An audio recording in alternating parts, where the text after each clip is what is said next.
truth is finally here.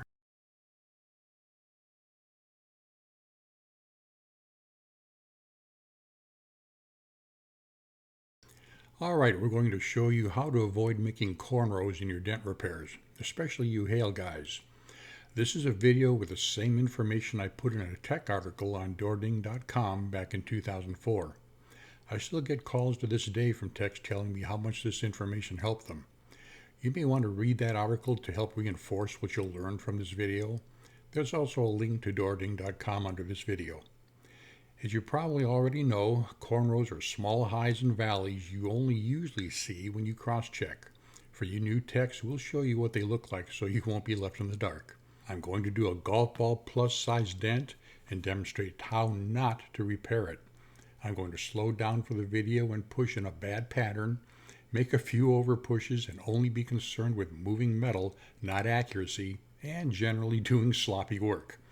I'm going to purposely make a few cornrows in this dent and then discuss how to never do them again. When you cross-check, you should never see these again, guys. They're huge time and money wasters.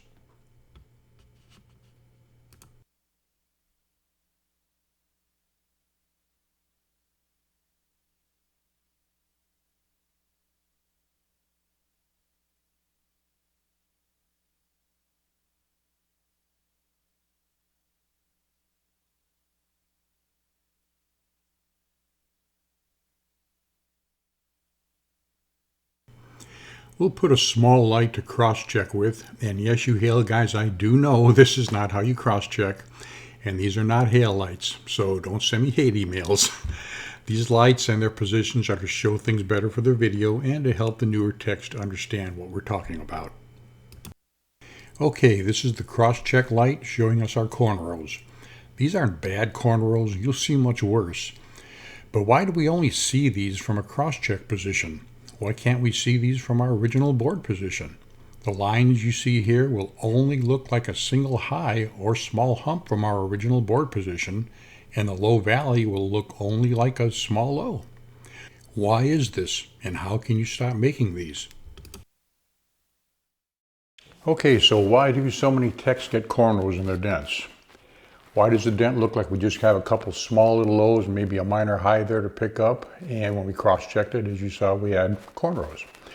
Well, guys, cornrows happen for different reasons. And by far, the most common cause of cornrows is pushing perpendicular to your reflection. And what I mean by that, let's say that that's our dent.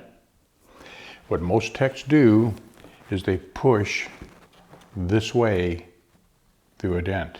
They come in at 12 o'clock, jump into what they think is the sweet spot, and they work their dent this way. Okay? Now what happens, guys, when you work your dent that way, any light that comes through these lows and into your eyes, you see nothing, guys. When that light goes through a cornrow, whether a mountain or a valley, you see nothing. You only see light that bounces off those highs and valleys. That's why when you cross-check it, when you put your board here, now the light's bouncing off each one of those valleys and you see it. So the light now is coming, hitting each one of those peaks and valleys, and you see it crystal clear. So how do we avoid these? Well, that's the million-dollar question. Like I said, there's 4 different causes here. Instead of pushing perpendicular to your reflection, and it feels very natural, guys, because this is how you're used to pushing the tools in that direction anyway, and it feels very, very natural to push that way through your dent. Okay? What you're going to have to do, guys, is break all those habits. Try it at 3 o'clock or 9 o'clock. So find your tool tip there, jump into what you think is your sweet spot, and you're going to work your dent parallel with your reflection. Okay? And you do that before you ever make a cornrow, the light will bounce off of it, you'll see it instantly. So we are not going to be working our dents, at least if we want to avoid cornrows, we're not going to be working our dent like this predominantly. We're going to be working it predominantly parallel with your reflection. Reflection is set up that way. That's how you are going to push. through your dent that way.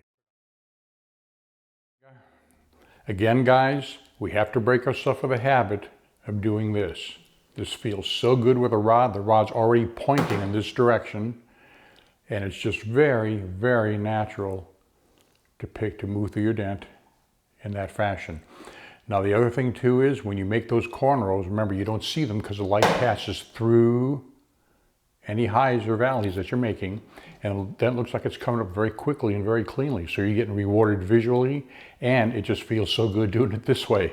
It's going to take some effort. You have to break that habit. You have to start getting used to pushing parallel with your reflection. Parallel with your reflection. Come at 3 o'clock or 9 o'clock, jump into the sweet spot, and make your pushes like that. Personally, I like to have them when you can. I like to have my fingers right on that tip, lightly pushed into the panel, and these 3 fingers kind of anchoring myself. So go this way through the dent, not that way. Parallel with the fog, not perpendicular.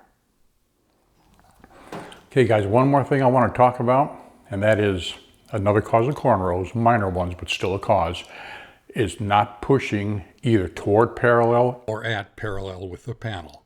Okay, and here's what I mean by that. If we push toward parallel, now again, I'm exaggerating this because I want you guys to get the idea here. You wouldn't push that far, but okay, if you do that, you can see as we're pushing, our tool pretty much stays right where it needs to be, moves just a little bit. Now, if we push at parallel, same thing, our tool pretty much stays right where we want it. Now, if we push away from parallel, watch what happens.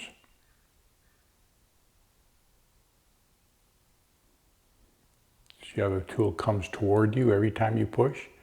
That's a cornrow, guys, that you're not seeing. Again, we're exaggerating this, but you're making cornrows, you're not even realizing it. So that's what happens when you're pushing away from parallel. By the way, guys, if you've ever wondered why you don't make cornrows on doors, why is it just on deck lids, roofs, and hoods? Well, it's because on doors, your board is usually straight up and down, and your tool comes straight up and down from top to bottom on the door. So you are automatically pushing parallel with your reflection board.